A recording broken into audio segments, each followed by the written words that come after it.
Crowd flees in panic as statue of Christ breaks free from the cross. Unbelievable. The heavy wooden doors of St. Michael's Church burst open as panicked parishioners fled into the bitter December night.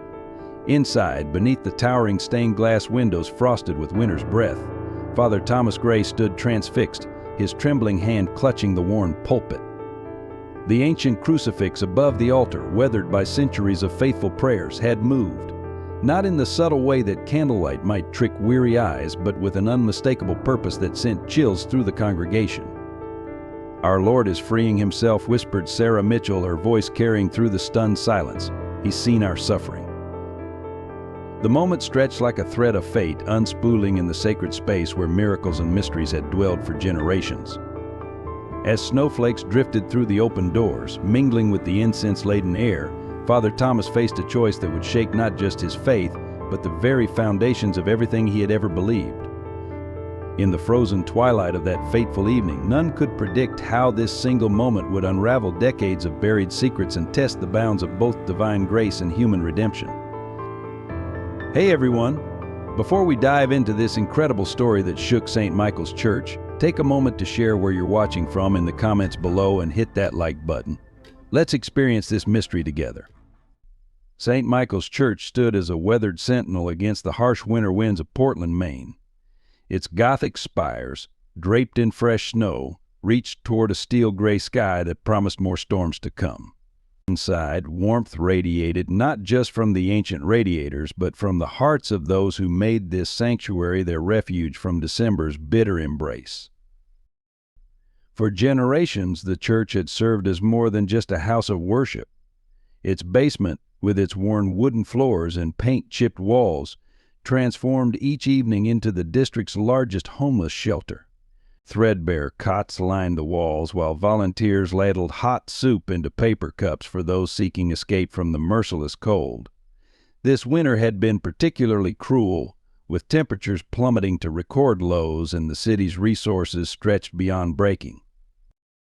Father Thomas Gray understood their suffering more intimately than most. 30 years ago, he had been one of them, a shivering child left on these very steps, wrapped in nothing but a thin blanket and his mother's desperate prayers. The nuns who found him that Christmas Eve named him after the apostle who doubted, perhaps sensing the questions that would shape his life. Now at 43, his dark hair touched with early silver, Father Thomas carried the weight of both his past and his calling. Each morning he would arrive before dawn to help the shelter's occupants gather their belongings before morning mass, ensuring they maintained their dignity even in desperation.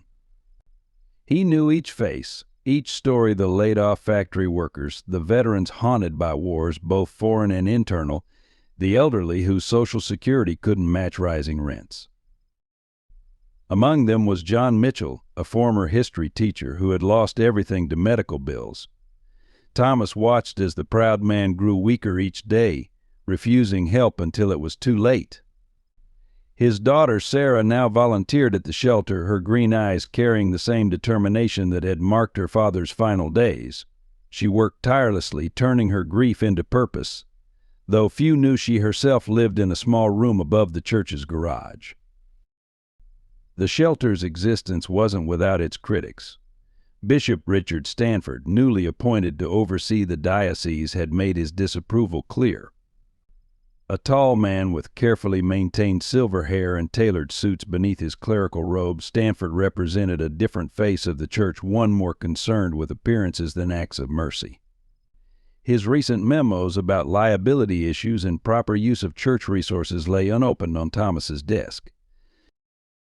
As winter deepened, tensions grew. The shelter's meager budget stretched thinner, while more desperate faces appeared each night. Thomas had begun skipping meals to ensure there was enough food for everyone, though he hid this fact from his concerned parishioners. Sarah noticed, of course she noticed everything. Like him, she understood that faith meant little without action, and that true miracles often came in the form of simple human kindness. Yet none of them could have predicted how these mounting pressures would crack open the church's carefully maintained facade, revealing secrets that had festered in its shadows for generations. Father Thomas Gray's doubts weren't born from lack of faith, but from witnessing too much.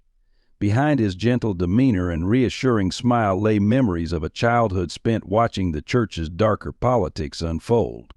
He remembered the whispered conversations, the sudden transfers of priests who asked too many questions, the careful management of delicate matters. His own mentor, Father Michael Roberts, had vanished overnight 20 years ago after confronting the diocese about missing donation funds. Each Sunday, Thomas delivered his sermons with passion, his deep voice carrying to the rafters where generations of prayers lingered. But in private moments, kneeling before the same crucifix that had watched over him since childhood, he wrestled with the growing discord between his vows to the church and his conscience. The parishioners saw only his strength, never the nights he spent poring over financial records, tracking discrepancies in the charity accounts. Bishop Richard Stanford represented everything Thomas questioned about the modern church. Since his arrival 6 months ago, Stanford had redirected funds from community outreach to infrastructure improvements that somehow never materialized. His designer watches and frequent trips to Rome raised eyebrows, but his powerful connections within the Vatican made him seemingly untouchable. Behind closed doors, Stanford spoke of modernizing the parish, though his plans always seemed to involve selling church properties to mysterious development companies. Sarah Mitchell moved through the church like a quiet guardian angel, her father's memory driving her every action. At 28, she carried herself with a dignity that belied her circumstances. Few knew that she had postponed medical school to care for her father, or that she now spent her evenings taking online classes between shelter shifts. Her fellow volunteers whispered about her special bond with Father Thomas, how they often spoke in hushed tones after evening prayers, sharing concerns about the church's direction. The regular parishioners formed a tapestry of faith and doubt. There was Mrs. Eleanor Thompson, 83, who had attended daily mass for 60 years and saw everything. Marcus Chin, the choir director, whose voice soared above the congregation while his eyes tracked the growing cracks in the church's unity. Rebecca Foster, a local journalist and recent convert, whose questions about church finances had earned Stanford's disapproval. Yet it was the shelter's residents who truly understood the stakes. People like James Wilson, a Vietnam veteran who organized the other homeless men to help maintain the church grounds, proving their worth to critics. Or Maria Ramirez, a widowed mother of 3, who cleaned the church each morning in exchange for a safe place for her children to sleep.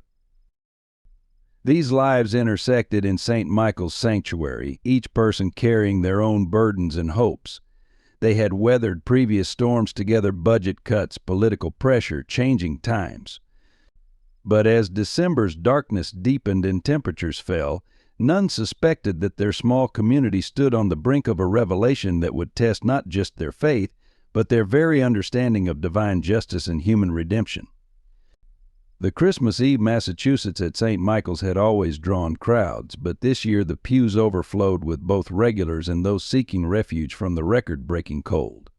The temperature outside had plunged to -15, forcing the city to declare a weather emergency. Father Thomas had quietly opened the main sanctuary for sleeping, despite Stanford's explicit prohibition.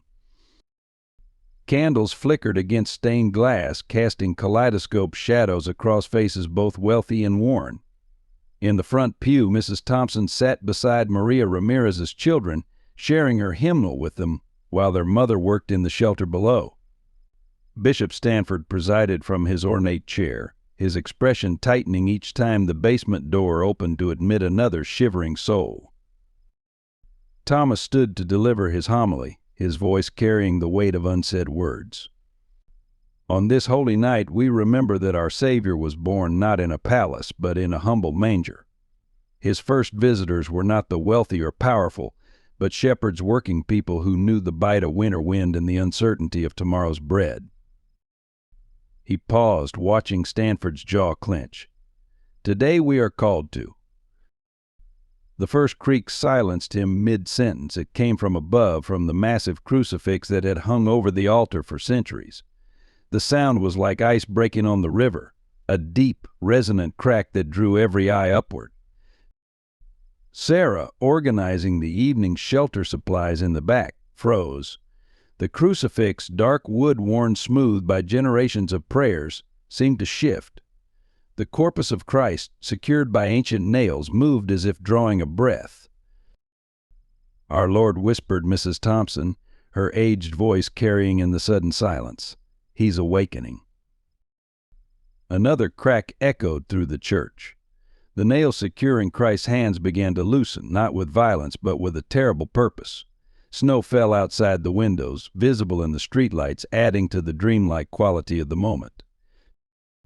Bishop Stanford rose, his face flushed. "This is ridiculous. It's clearly the temperature changes affecting the wood." Everyone remained calm. But his words were lost as the right nail pulled free with a sound like a mournful bell. The corpus tilted and several parishioners cried out.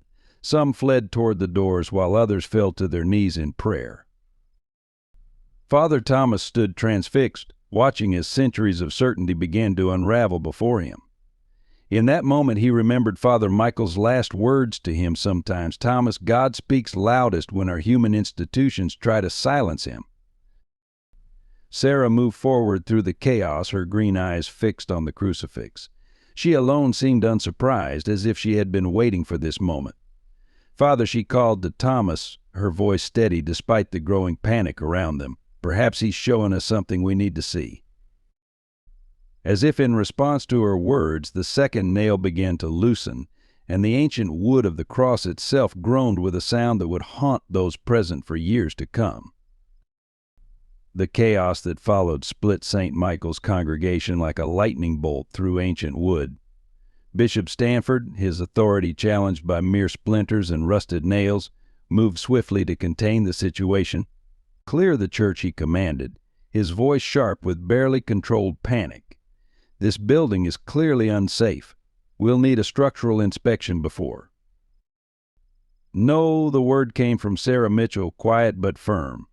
She stood her ground as snowflakes swirled through the open doors behind her. "These people have nowhere else to go, not in this cold."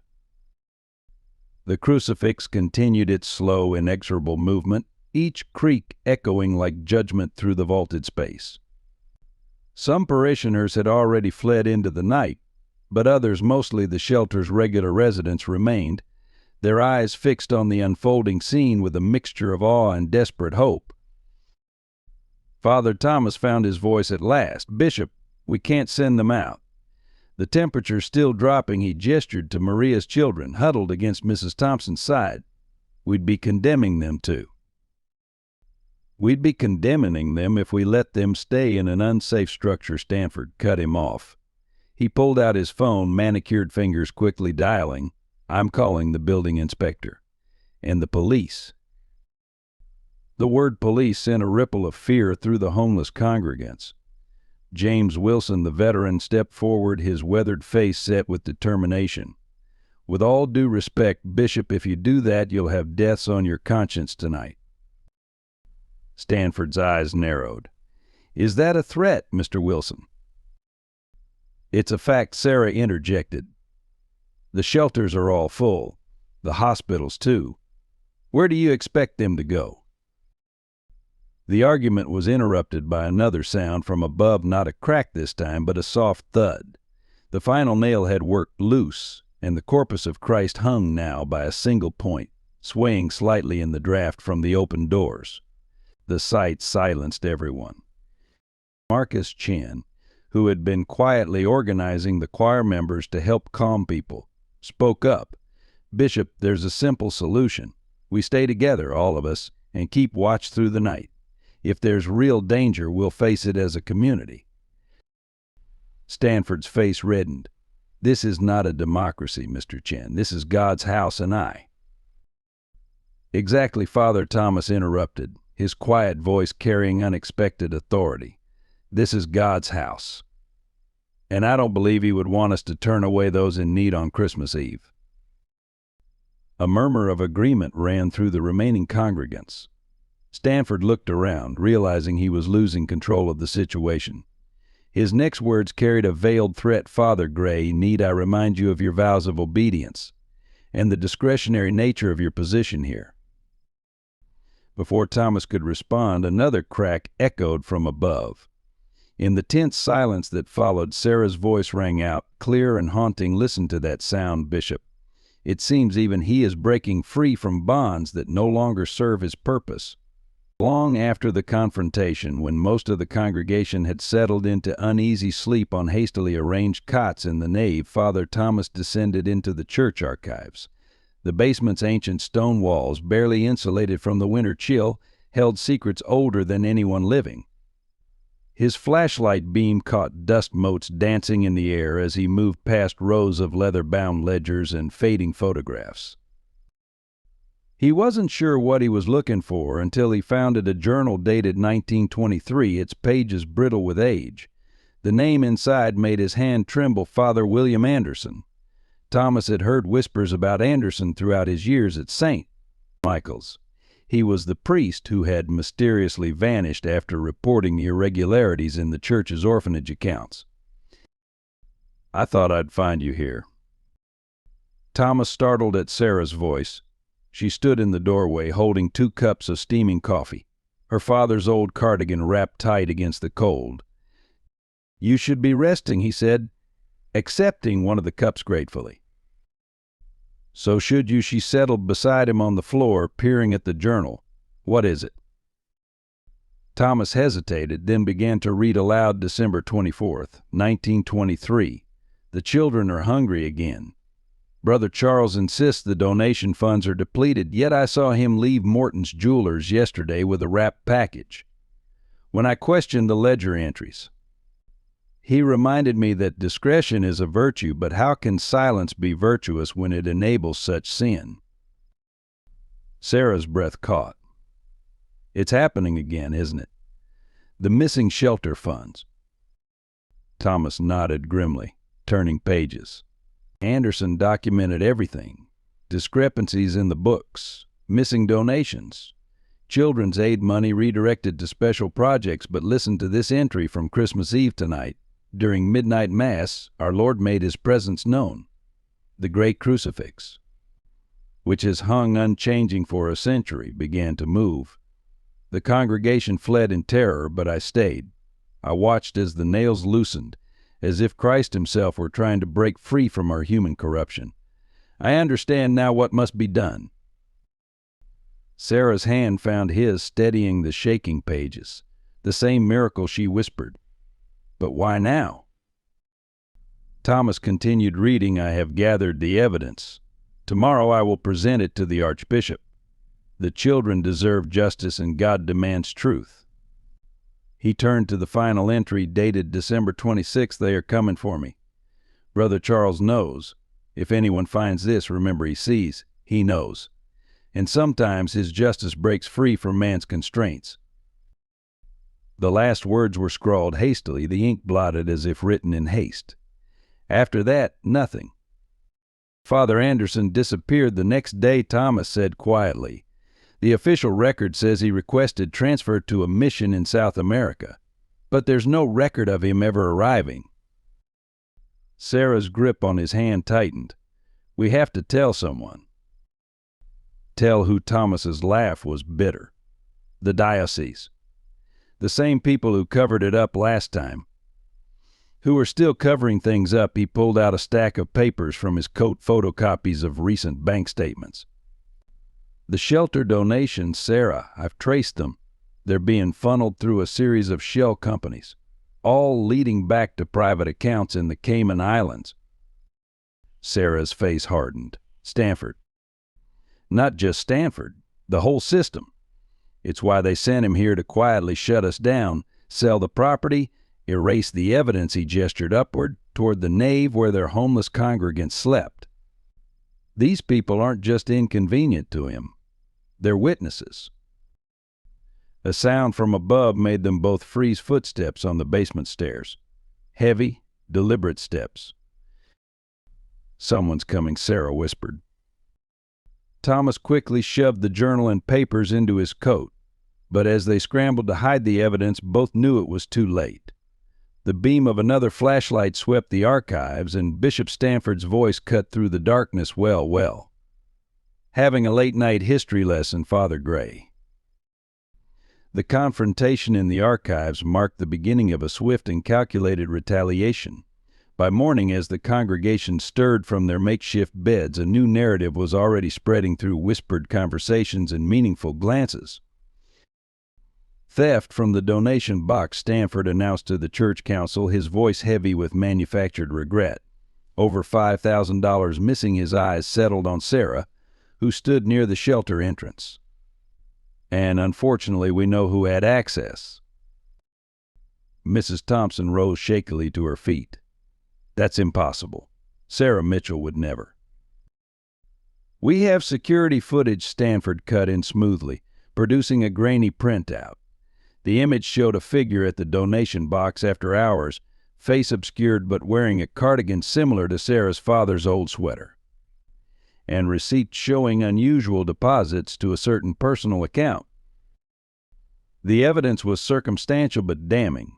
Thomas watched in helpless fury as two police officers entered the church, their boots tracking melting snow across the ancient stones. He knew the timing was no coincidence. Stanford had waited until the moment Thomas had the damning journal in his possession. Sarah Mitchell, one officer began, "We need you to come with us." The shelter residents formed a protective circle around her. James Wilson stepped forward, his military bearing evident. "This is wrong, and you know it." But Sarah gently touched his arm. "It's okay," she said, though her voice trembled. Truth will prevail. Her eyes met Thomas's, conveying an unspoken message: protect the evidence. Protect them. As the officers led her away, Stanford's voice rang out with false compassion. "Let this be a lesson about trust and vigilance. The shelter program will, of course, be suspended pending a full investigation." "You can't do this," Thomas protested. "These people have nowhere else to go." "Actually, Father Gray," Stanford's smile was cold, "I've already done it. And given your close association with the accused, perhaps it's time to discuss your own position here." The implications were clear. Thomas felt the weight of the hidden journal in his coat, knowing it could clear Sarah but would likely get them both silenced, just like Father Anderson all those years ago. Maria Ramirez stepped forward, her children clinging to her skirts. "But Father Thomas is the only one who has been enabling this situation," Stanford interrupted, "allowing unrestricted access to church property, mismanaging resources, choosing favorites among the visitors."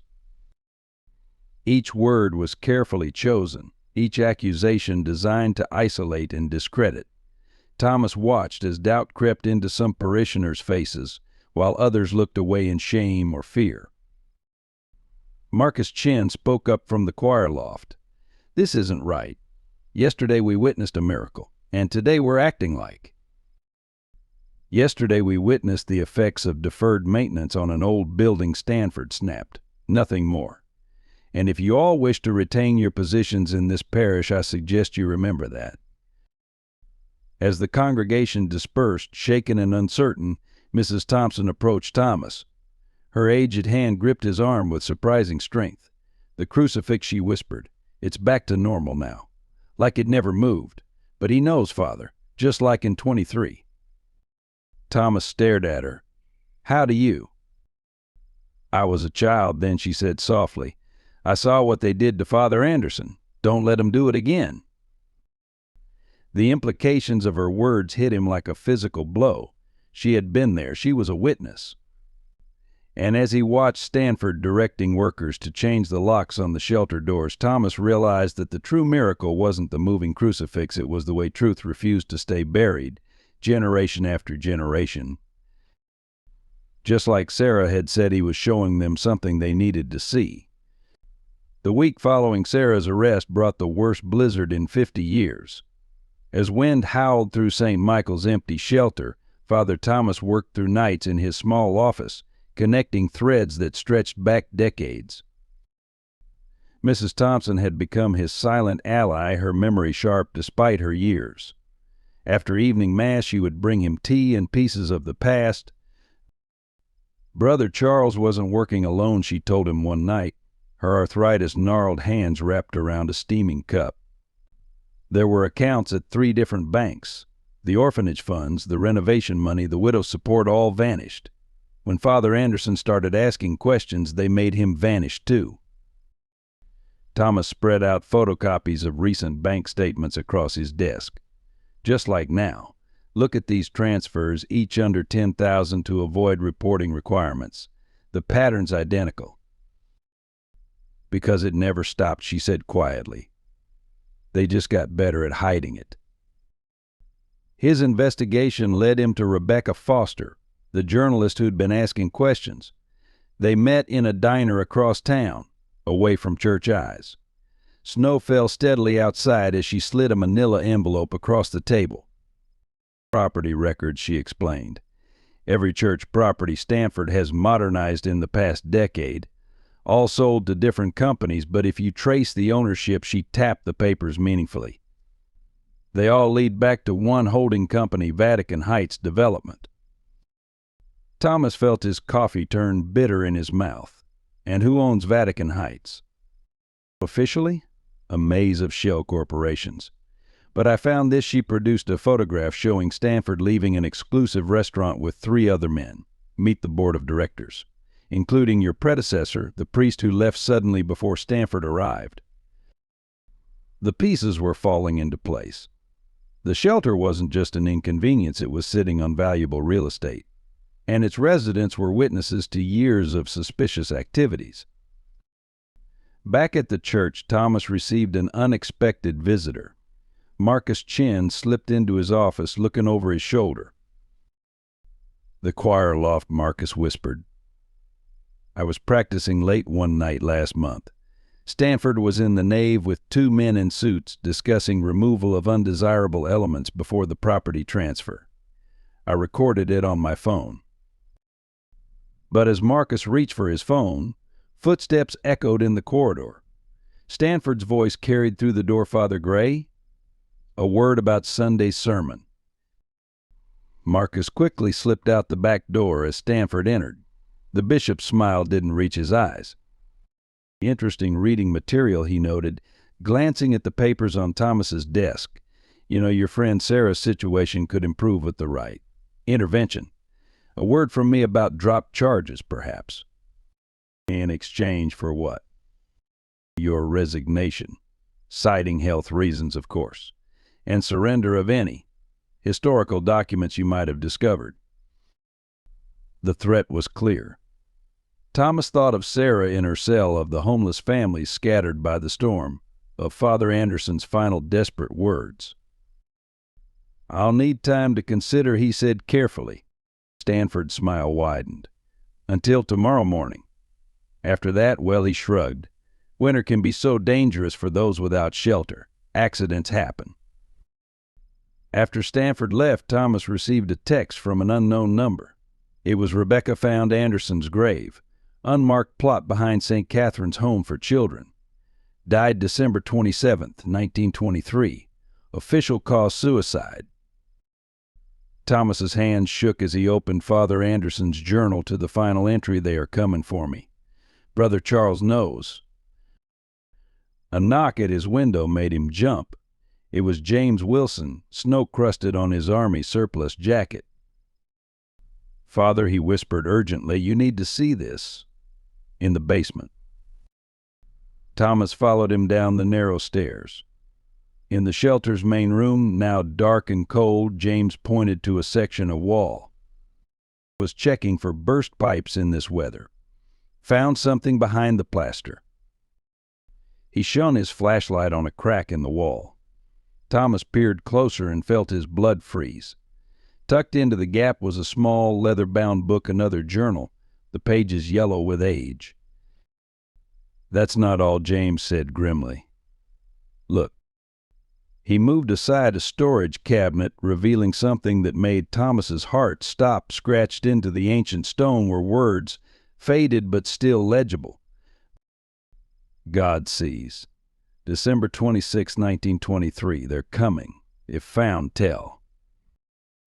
The rest was obscured, but Thomas knew He'd found Father Anderson's final message, and somewhere above them, in the dark church, a soft creaking sound began again. The temperature plummeted to 20 below zero that night. Emergency alerts blared across cell phones as the city declared a state of emergency. Cars sat abandoned in snowdrifts, their drivers seeking shelter wherever they could find it. Outside St. Michael's locked gates, James Wilson maintained a grim vigil. He'd organized the displaced shelter residents into shifts, sharing what blankets and supplies they could gather. Maria Ramirez's oldest son had developed a cough that grew worse by the hour. 3 people died last night, Rebecca Foster reported, bringing coffee to the makeshift camp. 2 under the bridge, 1 in the park. The city morgue is overwhelmed. Mrs. Thompson arrived despite the weather, her small frame bundled against the wind. "They've padlocked the side door too," she announced. "But I spoke with Sarah's court-appointed lawyer. The evidence against her." She shook her head. "They're calling it ironclad." Thomas watched from his office window, the hidden journals weighing heavily in his drawer. Stanford had given him until morning to surrender them and his position. The bishop's words echoed, "Accidents happen." His phone buzzed with a message from Marcus Quire, loft recording corrupted. "Phone damaged in break-in at my apartment." Another message followed from Rebecca's source at City Hall, says emergency shelter funding diverted. Paper won't run the story. Editor got a call from higher up. The systematic dismantling of their resistance was almost admirable in its efficiency. Thomas thought of Sarah, alone in her cell, facing years in prison for a crime staged to silence them all. A commotion outside drew his attention. Maria's son had collapsed in the snow. James and 2 others were carrying him toward the church steps. Thomas rushed down, throwing open the door despite Stanford's orders. "He needs warmth," James said, his military training evident in his crisp assessment. "His lips are blue." "Bring him in," Thomas decided. "Everyone come in." That would be unwise, Stanford's voice cut through the wind. He stood in the doorway, 2 police officers flanking him. "This is private property. These people are trespassing." "These people are dying," Mrs. Thompson's voice cracked like a whip. "I've watched this church for 80 years. Never did I think I'd see it turn away the desperate." "The church's position is clear," Stanford began. "Is it?" Thomas interrupted. He pulled out his phone, dialing quickly. "Rebecca, are you recording?" The journalist stepped forward, phone raised. Stanford's face tightened. "You would blackmail the church." "No," Thomas replied. "I would expose it. The missing funds. The property deals. The deaths you've caused through negligence. Father Anderson's murder." Stanford's mask slipped for just a moment. "Careful, Father Gray. Mental strain can lead to tragic decisions. Just ask Father Anderson." Like staging his suicide, Mrs. Thompson stepped forward. "I was there. I saw Brother Charles and the others take him away. I was 12 years old, hiding in the confessional." The police officers exchanged uncomfortable glances. Stanford's composure cracked further. "The officer," he said sharply, "remove these trespassers." But Thomas saw the doubt in their faces. One officer looked at Maria's son, still unconscious. "Sir," she said, "we can't remove them in this weather. It would violate department policy on." "I don't care about policy." Stanford's voice rose. "I am the authority here." The outburst echoed across the snow-covered courtyard. In the silence that followed, a new sound emerged from within the church, the familiar creaking of ancient wood under strain. Everyone turned to look. Through the open doors they could see the crucifix moving again, slowly but unmistakably. "It's happening again," Mrs. Thompson whispered, "just like before." Stanford's face had gone pale. "This is ridiculous. A mechanical issue, nothing more." But even as he spoke, his voice betrayed his fear. The police officers stepped back, crossing themselves. "Ring them in," Thomas ordered, his voice carrying an authority that surprised even him. "All of them, now." This time no one argued. As the homeless congregants filed past Stanford, Thomas saw something shift in the bishop's eyes, not compassion, but calculation. The man was cornered, and cornered men were dangerous. "You'll regret this," Stanford hissed as he stormed past. "By morning you'll understand exactly what happens to those who defy the order of things." Thomas watched him go, then helped James carry Maria's son to the warmth. Above them the crucifix had gone still again, but its message was clear: the real storm was yet to come. Dawn broke gray and threatening over St. Michael's. Inside, the once pristine nave had become a makeshift refugee camp. Blankets draped over pews, while steam from donated coffee cups rose like incense in the cold air. The confrontation began with the sound of car doors slamming outside. Thomas, who hadn't slept, watched from the bell tower as 3 black CUVs pulled up. Stanford emerged from the first, accompanied by men in expensive suits, the board members from Rebecca's photo. From the second vehicle came uniformed security guards.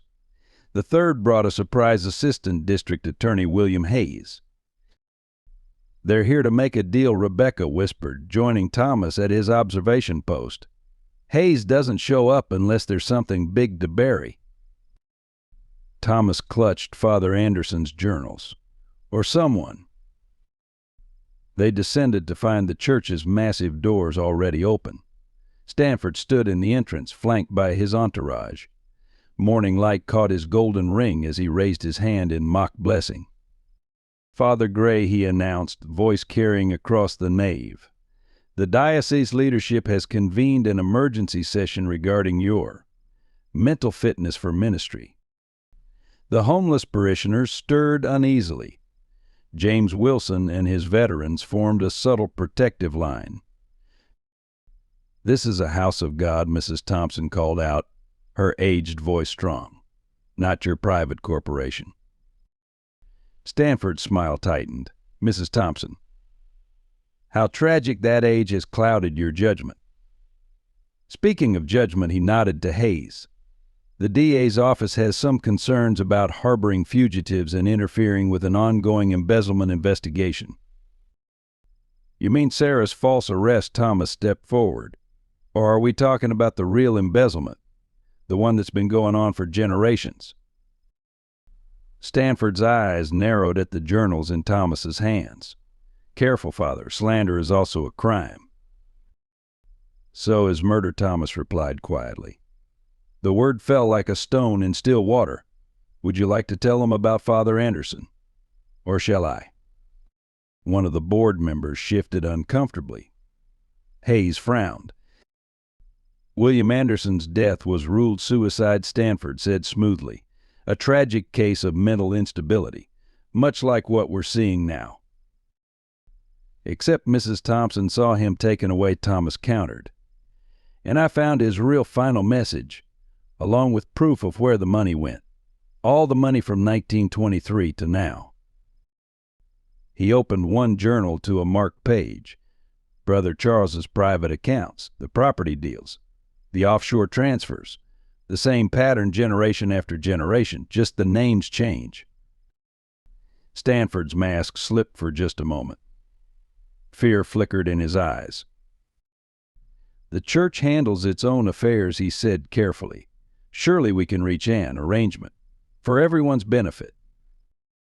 He gestured to Hayes, who stepped forward with a document. Full immunity, the DA offered, for everyone involved. The Mitchell girl walks free. All charges dropped. A generous retirement package for you, Father Gray. Everyone wins. "Everyone except the people you've stolen from," Thomas replied. "The ones who died in the cold because you closed the shelter. The children Father Anderson tried to protect." "Those are serious allegations," Hayes frowned. "If you have evidence." "Oh, I have evidence." Thomas pulled out his phone. "Rebecca." The journalist pressed play. Marcus Chan's choir loft recording filled the church, Stanford's voice discussing property deals, removing obstacles and acceptable losses. Stanford's face contorted. That recording is inadmissible. But these documents aren't. Thomas held up the journals. Nor are the bank records Rebecca found, or Mrs. Thompson's testimony, or the bodies in St. Catherine's unmarked graves. The security guards exchanged glances. One of the board members took a step back. Enough. Stanford's voice cracked like a whip. Seize those materials. Now. The guards moved forward, but stopped as James Wilson's veterans stood their ground. Maria's children huddled behind them, while Mrs. Thompson clutched her rosary defiantly. You see, Thomas addressed Hayes directly. This is how it happens, how it's always happened. Power protecting power, money hiding money, while people suffer and die. Hayes studied the scene, his lawyer's mind visibly reassessing the situation. Bishop Stanford, perhaps we should. But Stanford had reached his breaking point. I said, seize them, all of them. This ends now. He grabbed for the journals himself, shoving Thomas backward. The sudden violence shocked everyone except Mrs. Thompson, who darted forward with surprising speed to break Thomas's fall. And in that moment, as Stanford's mask of piety shattered completely, the ancient crucifix above began to move again. Not gradually this time, but with decisive purpose. The crack of splitting wood echoed like a gunshot. The corpus of Christ, bound for centuries, tore free from its last restraint. Stanford looked up, his face draining of color as his own words came back to him. Accidents happen. Thomas watched in stunned silence as decades of corruption and power faced divine gravity. The choice was clear: truth or consequences, justice or power, faith or institution. Above them all, the crucifix made its own choice. The massive crucifix descended like divine judgment. Stanford stumbled backward, his mask of authority completely shattered. In that moment of chaos, several things happened at once. Hayes, the assistant D, shouted clear the church while reaching for his phone. The security guards broke ranks, their training to protect property forgotten in the face of what seemed like supernatural intervention. The board members scattered like startled crows. But it was Mrs. Thompson's voice that cut through the chaos. Look, the wall. The crucifix's movement had torn away a section of the ancient plaster behind the altar, revealing a hidden compartment. Yellowed papers spilled out like autumn leaves, along with something that caught the morning light, a gold wedding band on a decomposed finger. Oh God, Rebecca breathed, her journalist instincts warring with horror. It's... Father Anderson, Thomas finished grimly. He never left for South America. He never left at all. Stanford had gone deathly pale. One of his board members, an elderly man named Harrison, sank to a pew with his head in his hands. I was just an accountant then, Harrison whispered. Brother Charles said we had to protect the church's reputation. That Anderson was unstable, dangerous. I didn't know they would. I didn't. But you knew about the money, Thomas pressed. About all of it. The orphanage funds, the shelter money, the property deals. Generation after generation, the same pattern. Hayes had moved to examine the documents that had fallen from the wall. His legal training showed in his methodical handling of the evidence. These are financial records, he announced. Detailed accounts of embezzlement, fraud, and what appears to be Brother Charles's confession to Anderson's murder. He looked up grimly. Written the day before his own accidental death in 1924. A circle of silence, Rebecca realized. Each generation protecting the secrets of the last while the corruption grew. Stanford had recovered some of his composure. You can't prove any connection to current church administration. These are historical documents, nothing more. But Thomas was already handing Hayes the modern bank statements. The patterns match exactly. The same shell companies, the same offshore accounts. even the same law firm handling the transactions. "My father's firm," Hayes said quietly. His face hardened as decades of family pride crumbled under the weight of truth. "I should have asked more questions." Stanford made one last attempt at control. "The statute of limitations doesn't apply to murder," Hayes cut him off, "or to ongoing criminal enterprises. Mrs. Thompson, would you be willing to testify about what you saw in 1923? The elderly woman stood straighter, years of carried guilt falling away. "I've been waiting 80 years to tell the truth." James Wilson, who had been examining the damaged wall with his military training, called out, "Father, there's more here, some kind of strong box." The metal box, when pried loose, contained stacks of photographs. Brother Charles with the city's power brokers, incriminating documents, insurance against betrayal. Blackmail, Rebecca breathed. They weren't just stealing money, they were building power. "Power that ends today," Hayes declared. He turned to the security guards. "As an officer of the court, I'm declaring this a crime scene. No one leaves." But Stanford had already slipped away in the chaos. Thomas rushed to the bell tower stairs, somehow knowing where the bishop would go. He found Stanford in the tower, wild-eyed, clutching a briefcase. "It's over," Thomas said quietly. "Is it?" Stanford's laugh was harsh. "You think exposing this will bring justice? The whole system is built on secrets, Gray, webs of power and money stretching back centuries. I'm just one thread. Cut me and 10 more will take my place." Maybe, Thomas acknowledged. "But God sees. That's what Anderson wrote, what he died knowing." "God," Stanford spat. "Where was God when they walled Anderson up alive? When children froze while we counted gold? Face it, Gray, God checked out of this church long ago." A creaking sound made them both turn. The bell tower's ancient cross, silhouetted against the storm clouds, was moving just like the one below. "No," Thomas said softly, "he's been here all along. Waiting for us to choose between power and truth, between institutional faith and real justice." Stanford backed away, his heel catching on a loose board. For a moment he teetered on the edge of the tower stairs. Thomas reached for him instinctively. Their hands met for a brief moment, priest and bishop, corruption and redemption, power and truth. But Stanford pulled away.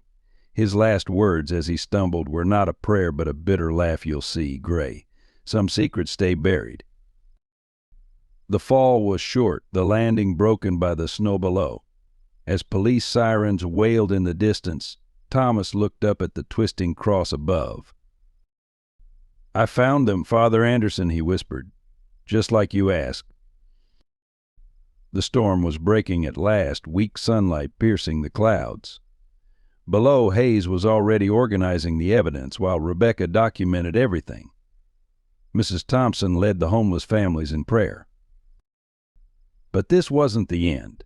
Thomas knew there would be more revelations, more battles between truth and power. The cross above creaked once more, as if in agreement. Dear friends, this story of corruption, faith, and justice at St. Michael's deserves to be shared. If you believe in Father Thomas's fight for truth and Sarah's unwavering spirit, please subscribe to join our storytelling family. Every subscription helps us share more powerful stories of redemption and courage. The immediate aftermath of Stanford's fall brought not justice, but a different kind of storm. The diocese's damage control machine moved with ruthless efficiency. Father Thomas Gray has been temporarily relieved of duties pending a full investigation, the official statement read.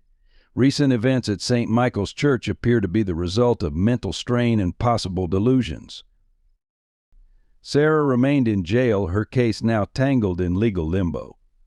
Hayes' efforts to expedite her release were blocked by mysterious bureaucratic obstacles. Each time Thomas tried to visit, he was turned away due to ongoing investigation protocols. The hidden journals and evidence from the wall disappeared from police custody within hours.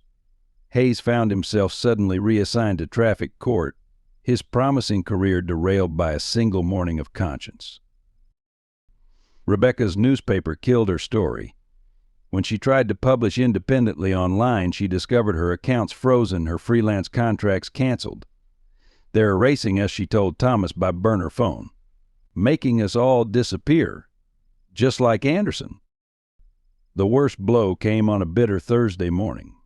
Maria's son, weakened by pneumonia from those nights in the cold, died quietly in the county hospital. The official cause was listed as natural causes, but Thomas knew better. It was death by institutional indifference, by systematic cruelty masked as policy. At the boy's funeral, the small church was nearly empty. Most parishioners stayed away, afraid of association. Only the homeless families came, bearing handmade flowers since they couldn't afford real ones. Mrs. Thompson, despite warnings from her family, stood by Thomas as he performed the service. Her voice shook as she sang the old hymns, but her spine remained straight with dignity. "They took my job at the choir," Marcus Chen confided after the service. 20 years of service, gone because I recorded the wrong conversation. My daughter's scholarship to Catholic school was revoked too. James Wilson's veterans tried to maintain their vigil outside the now padlocked shelter, but police began arresting them for vagrancy. One by one, they disappeared into the system, their voices silenced by trivial charges and impossible bail amounts. Thomas found himself locked out of his office, his personal belongings boxed and labeled as evidence. His attempts to access church records were blocked. Even his personal bank account was frozen for routine audit. But the deepest cut came in the form of a letter from Sarah's public defender. She had accepted a plea deal 5 years for embezzlement in exchange for signing a statement denouncing Thomas as the mastermind. They threatened to make it 20 years, the lawyer explained uncomfortably. Said they'd add conspiracy charges, money laundering. She only signed to protect you. That night, alone in his small rented room, Thomas read Father Anderson's final words. "They are coming for me. Brother Charles knows." He understood now. The truth wasn't enough. Evidence wasn't enough. The system didn't just protect itself, it consumed those who challenged it. His phone buzzed with an anonymous text, "Stay strong, Sarah," but even that small comfort was tainted by the knowledge that she was paying the price for his crusade. Maria brought him soup sometimes, though she could barely afford to feed her remaining children. Her eyes held no blame for her son's death, only a deep sadness that broke Thomas's heart anew each time he saw her.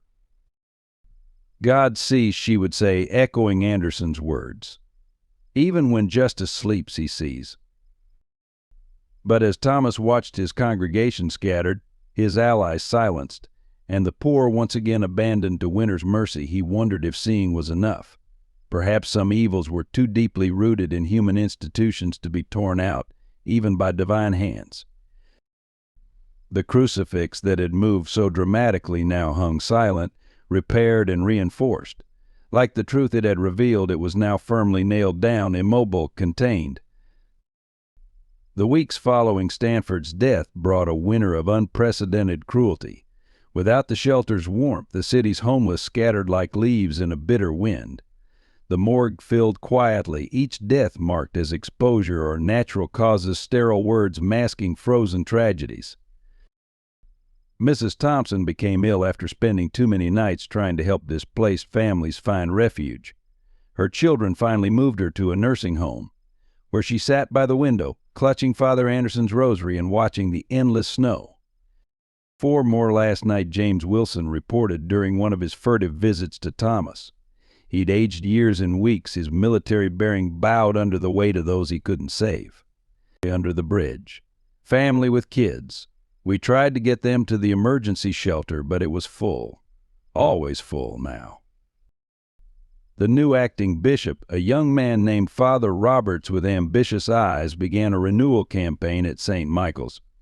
The historic crucifix was removed for restoration. The wall where Anderson's remains were found was quickly repaired and painted. Memorial masses were held for Stanford, celebrating his tragic accident and dedication to modernizing the parish. Rebecca, stripped of her press credentials, documented everything on a blog that kept getting mysteriously deleted. They're not just erasing the past, she told Thomas during a secret meeting in a diner far from church eyes. They're rewriting it while it's still happening. Maria had to leave town after losing her cleaning job at the church. No other Catholic institution would hire her. Her remaining children were refused enrollment at parish schools. Thomas received a postcard from her new address in Detroit. We pray for you. God sees. The final blow came when Hayes was found dead in his car, an apparent suicide. The note mentioned stress and regret over false accusations. His files on the church case were missing from his office. That same week, Thomas received official notice of his laicization, expelled from the priesthood for conduct unbecoming and spreading harmful conspiracy theories. The letter was copied to every diocese in the country. The morning paper carried a small story. Sarah had been transferred to a maximum security facility after an incident in her cell. Visits were suspended indefinitely. Marcus Chin's daughter lost her music scholarship and had to drop out of college. James Wilson's veterans, those not in jail, were banned from church property as security risks. One by one, everyone who had stood for truth was being systematically destroyed. The new shelter, promised by city officials, never materialized. Funds were reallocated to other projects. The old shelter space was quickly converted into a heritage center, celebrating the church's history, a sanitized version that made no mention of Anderson, Stanford, or the generations of corruption. Thomas, now barred from performing any priestly duties, took a job as a night watchman. Sometimes he would park his car near the church, watching the empty steps where once there had been life, community, hope. One bitter night he found a small shrine had been created on those steps, candles, flowers, a photo of Maria's son. By morning it was gone, removed as unauthorized solicitation. The crucifix that had moved with such divine purpose was now stored in the diocese museum, labeled as an example of weather damage to historic artifacts. The new one hung immobile, pristine, dead. As February's darkness deepened, Thomas understood finally what Anderson had faced. It wasn't just about money or power. It was about the slow death of truth, the careful crushing of hope, the systematic destruction of anything that dared challenge the comfortable corruption of human institutions. Even God's own Son, it seemed, could be nailed back into place. The revelation came on a frozen March morning, exactly 3 months after Stanford's fall. Thomas, checking his empty mailbox for the 100th time, hoping for word from Sarah, found instead a thick manila envelope from Mrs. Thompson's nursing home. Inside was a bundle of yellowed papers, adoption records from St. Catherine's Home for Children, dated 1981. With them was a note in Mrs. Thompson's shaky hand. I kept these safe. Now it's time. Read them all. The first document stopped his heart, a birth certificate for a baby girl born to a teenage mother who died in childbirth. The father's name was listed as Michael Roberts, Thomas's mentor, the priest who had vanished after questioning church finances 20 years ago. But it was the baby's name that made his hands shake. Sarah Roberts, later adopted by the Mitchell family. Impossible, Thomas whispered, but as he read on, the truth unfolded like a dark flower. More papers followed. Father Michael's private letters, his investigation into church corruption, his discovery of Anderson's murder, and finally his desperate attempt to protect his secret daughter from the same forces that had silenced Anderson. My dear Thomas read a letter dated just before Michael's disappearance. If you're reading this, they found out about Sarah. I thought I could protect her by placing her with the Mitchells, good people who ask no questions. But the truth has a way of surfacing like bodies in floodwater. The letter continued, the corruption goes deeper than you can imagine. Anderson was just the beginning. Each generation, they choose their victims carefully: orphans, the homeless, those whose disappearance won't raise alarms. I discovered their pattern too late. My daughter is the only pure thing in my life, and I must leave to protect her. Watch over her, Thomas. The same blood that drives you to seek justice flows in her veins." Thomas's mind raced back through every interaction with Sarah. Her instinctive understanding of church politics, her fearless pursuit of truth, her connection to the homeless that went beyond simple charity. Even their physical resemblance to Father Michael, how had he not seen it? His phone buzzed a text from Rebecca. "Urgent. Found Hayes' hidden files. Sarah's transfer wasn't random. Check the prison logs." The visitor logs she sent showed what Thomas had feared 3 days before Hayes' suicide. Bishop Stanford had visited Sarah in prison. The next day she was transferred. The day after that, Hayes died. Another text followed. "There's more. Sarah's court-appointed lawyer? On Stanford's payroll for years. The plea deal was a trap." Thomas grabbed his coat, mind racing.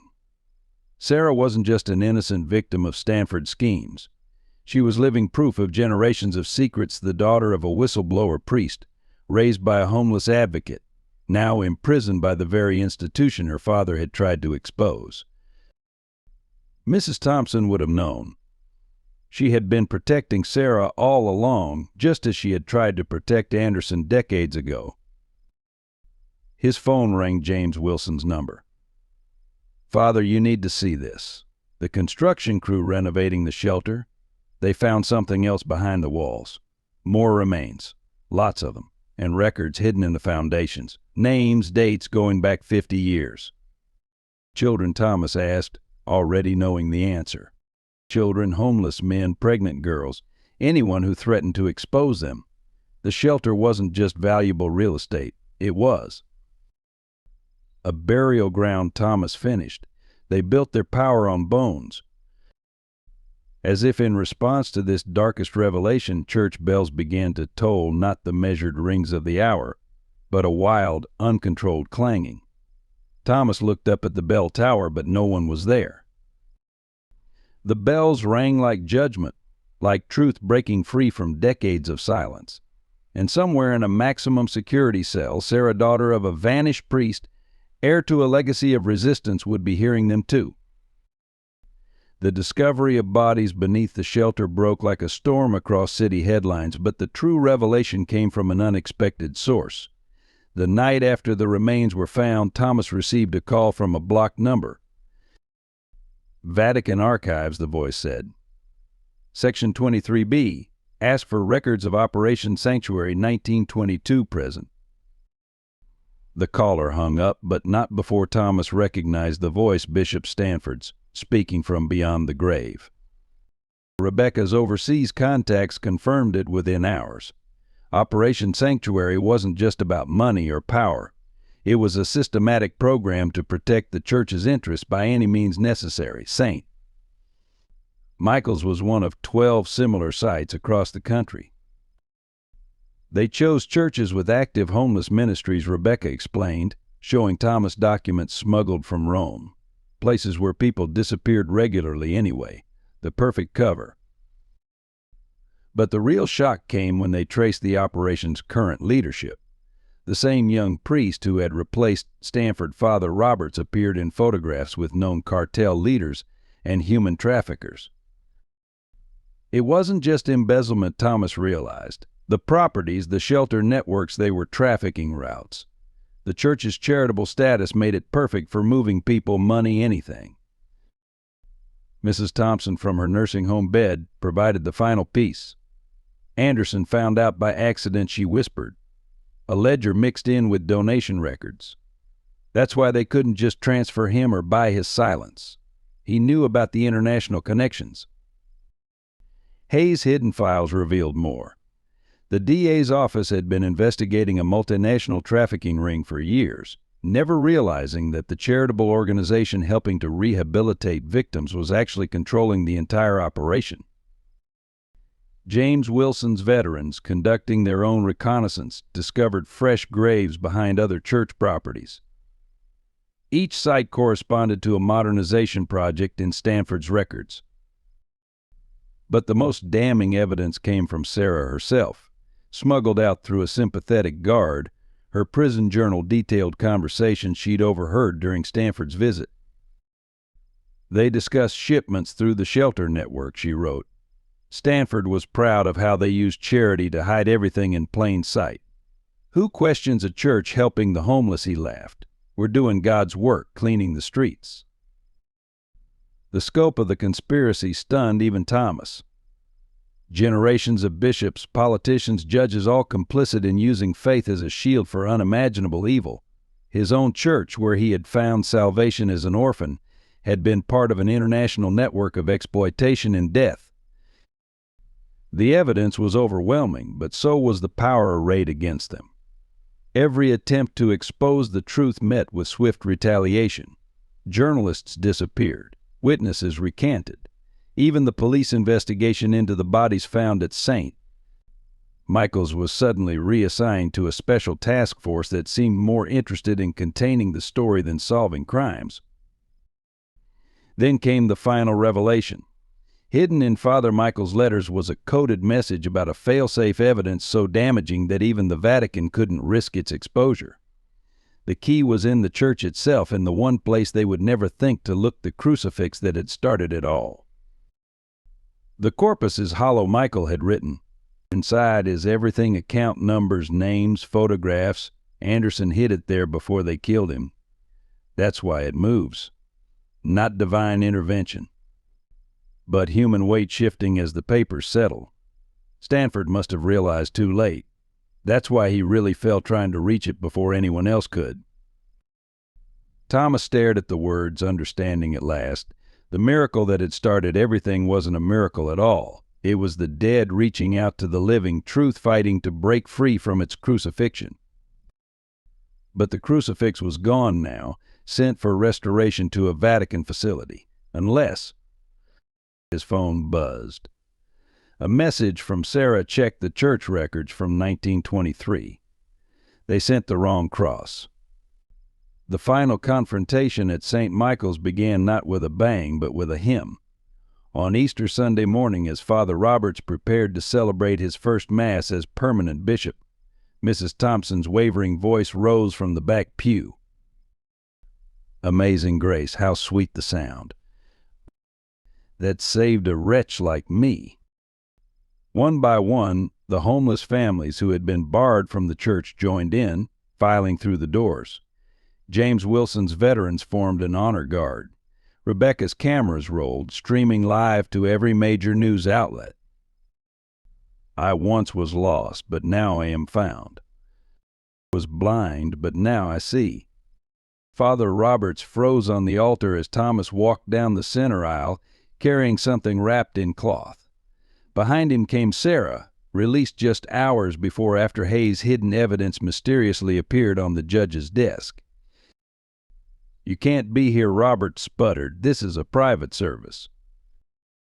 Nothing about this church is private anymore, Thomas replied, his voice carrying to the rafters. He unwrapped the package, revealing the original crucifix, the one that had witnessed nearly a century of secrets.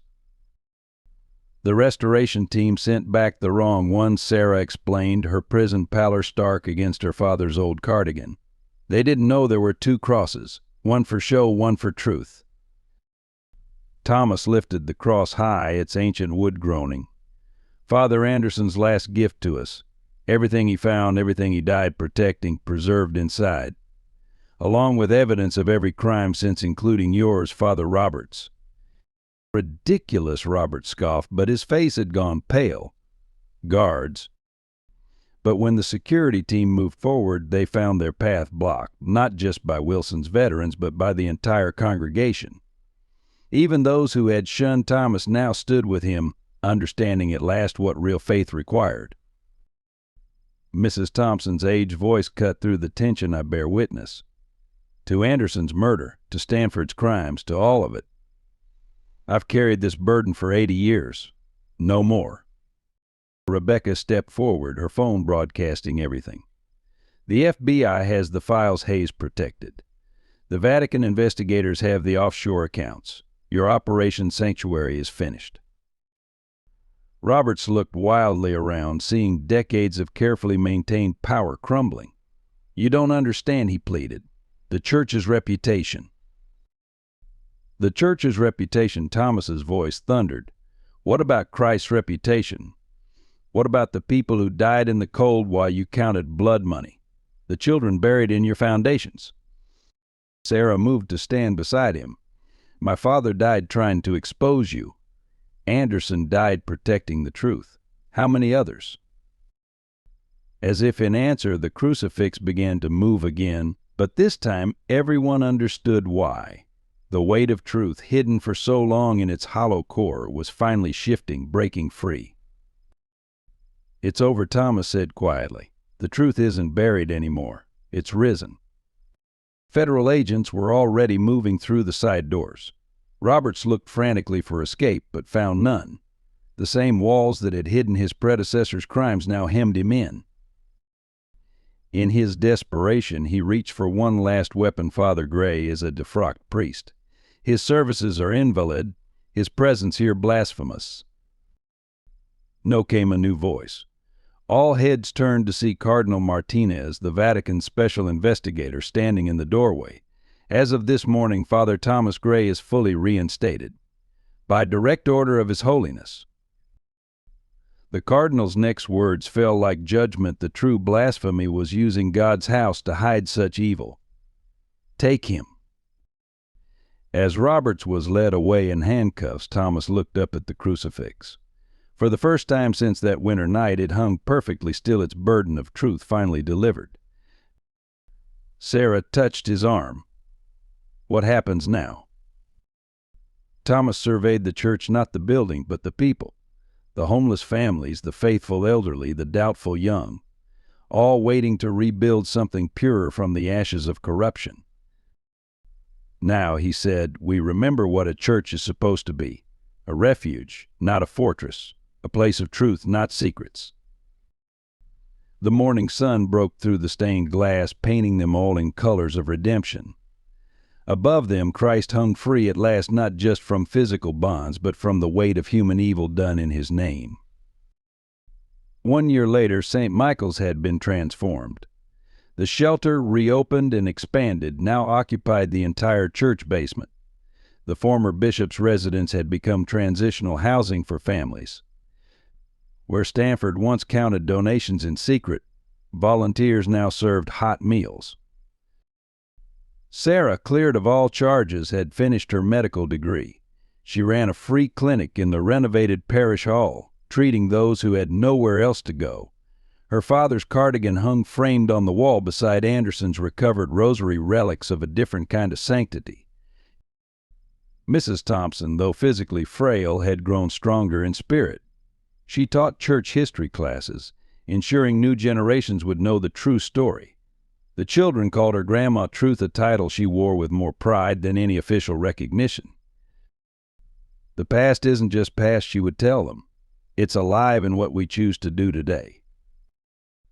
James Wilson's veterans had become official church guardians, their military precision now devoted to protecting the vulnerable rather than secrets. They maintained a 24-hour watch, ensuring no one would ever again be turned away on a cold night.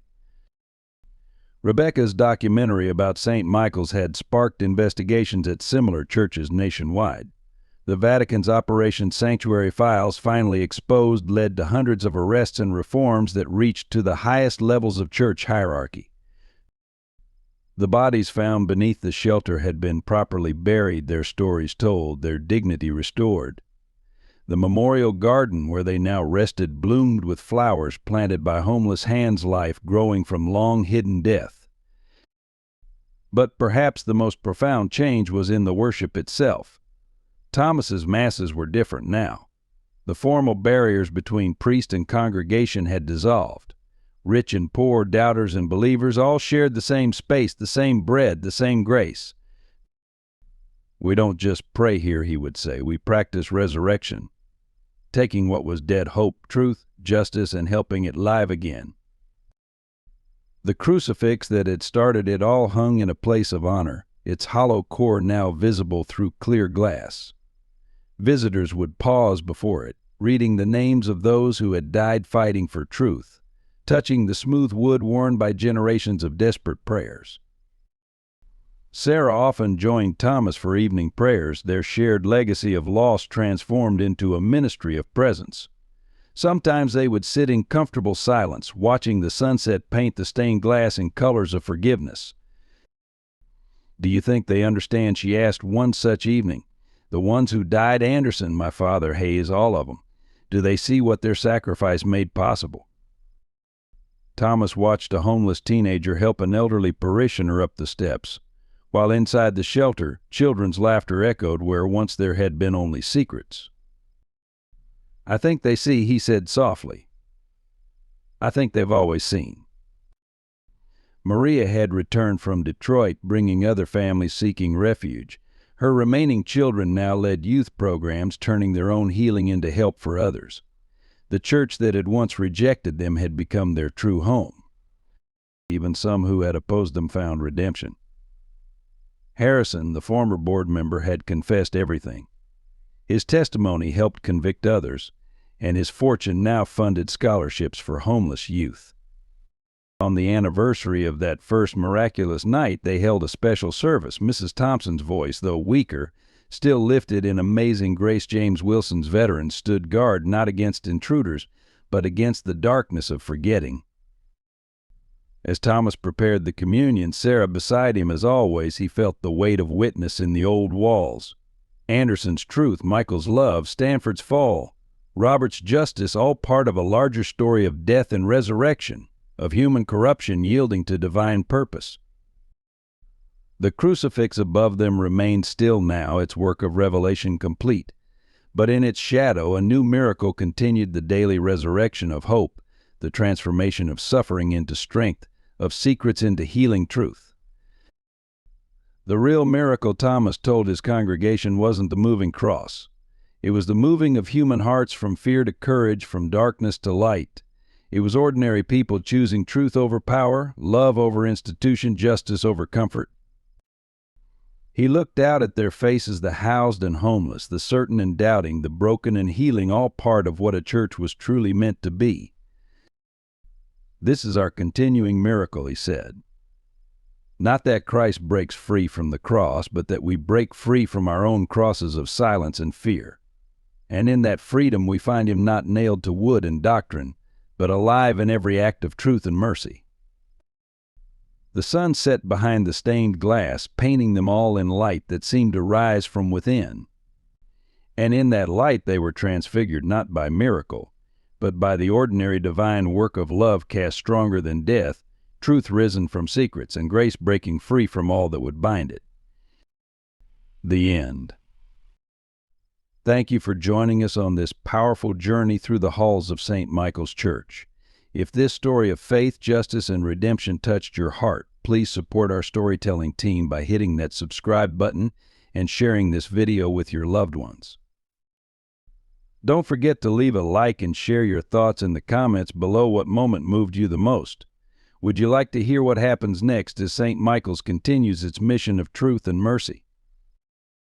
Your support helps us bring more stories of courage and redemption to light. Let us know if you're ready for Part 2, The Sins of the Fathers, because some secrets remain buried, waiting to be revealed.